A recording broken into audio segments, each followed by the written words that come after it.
మా ఛానల్కి స్వాగతం. చూస్తున్న వీక్షకులకు ప్రేక్షకులకు ప్రియ కాళభైరవ భగవద్బంధులకి స్వాగతం పలుకుతూ మమ్మల్ని ఎంతగానో ఆదరిస్తూ ఉండబడినటువంటి ప్రియ సోదర సోదరీమణులకు స్వాగతం పలుకుతూ అందరికీ ముందస్తుగా విజయదశమి పండగ శుభాకాంక్షలు. అమ్మవారి యొక్క ఆశీస్సులు ఉంటే మనకు అన్నీ ఉన్నట్లే కనుక అమ్మను స్మరిద్దాం, అమ్మను ధ్యానిద్దాం. ప్రకృతితో మమేకమైనటువంటి అమ్మవారిని శాకాంబరి స్వరూపంలో పూజ చేసుకుందాం. జీవనాన్ని అద్భుతమైన ఆనందకరమైన జీవితానికి స్వాగతం పలుకుదాం. 1వ తారీఖు 10వ నెల 2024 నుండి 15/10/2024 వరకు పుట్టినటువంటి వారందరికీ కూడా ముందస్తుగా జన్మదిన శుభాకాంక్షలు. గతంలో వివాహం చేసుకున్న వారికి వివాహ వార్షికోత్సవ శుభాకాంక్షలు. ద్వాదశ రాశుల్లో గ్రహ గమనాల్ని ఒకసారి వీక్షింపచేద్దాం. వృషభ రాశిలో దేవగురు బృహస్పతి సంచార స్థితి, విశేషంగా మిథున రాశిలో కుజభగవానుడు సంచార స్థితి, కన్యరాశిలో రవి బుధ కేతు సంచార స్థితి. 3 గ్రహాలు కలిపి బుధాదిత్య రాజయోగం చేత కన్యరాశిలో సంచార స్థితి. తులారాశిలో శుక్ర భగవానుడు స్వక్షేత్ర సంచార స్థితి.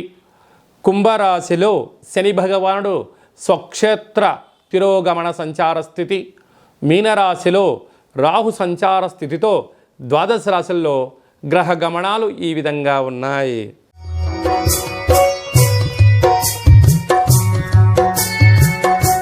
కుంభరాశి వారు మహాలయాల అమావాస్య సందర్భంగా పితృదేవతల యొక్క ఆశీస్సులు ఎలా పొందాలో, ఒకవైపు ఏళ్ల నాటి శని మధ్యమ సంచార స్థితి జరుగుతూ ఉన్నప్పుడు ఎలాంటి ఇబ్బందులను ఎలా అధిగమించాలో ఈ వీడియోలో సవివరంగా సంపూర్ణంగా తెలుసుకుందాం.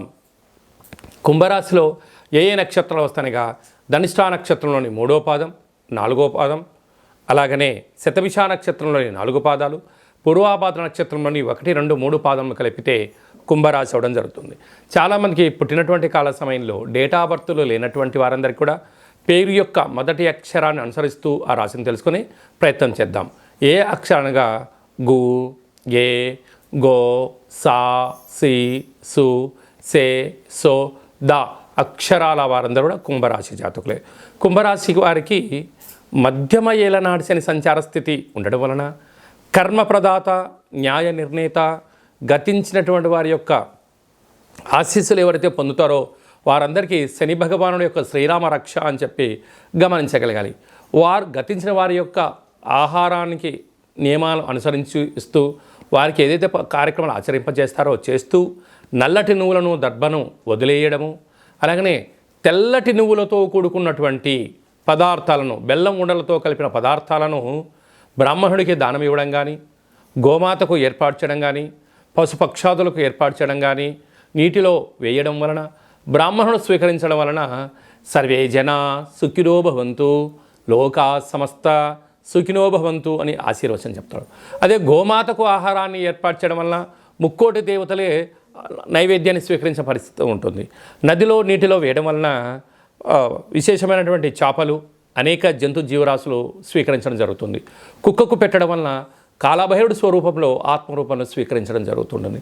అలాగే కాకిరాజవారికి పెట్టడం వలన సకలం ఐశ్వర్యం కాకిరాజవారి సొంతం కనుక ఇది ఏర్పాటు చేసుకోగలిగినట్లయితే ఒకవైపు ఉండబడిన ఏళ్లనాటి శని మధ్యమ సంచార స్థితిలో ఉండడం వలన రుణ రోగ అంతర్గతమైన శత్రుదోషాలు తొలగిపోయి ఐశ్వర్యం ఆనందం కుంభరాశి వారి సొంతం అని చెప్పి గమనించాలి.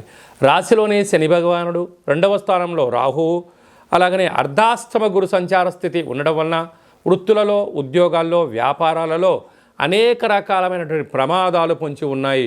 ఉద్యోగ మార్పు, స్థల మార్పు పొంచి ఉన్నాయి.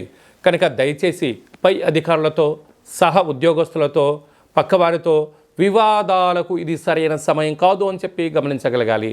పంచమ స్థానంలో కుజుడు సంచారం చేయడం వలన నూతనమైన వివాహ ప్రయత్నాలు కలిసి రావడం, వివాహమైన దంపతులకు పుత్రిక సంతాన యోగం, పిల్లల యొక్క చదువులు, పిల్లల యొక్క అభివృద్ధిలో విజయం సాధించడానికి తల్లిదండ్రులు పడే తపన అంతా ఇంత కాదు అని చెప్పి గమనించాలి.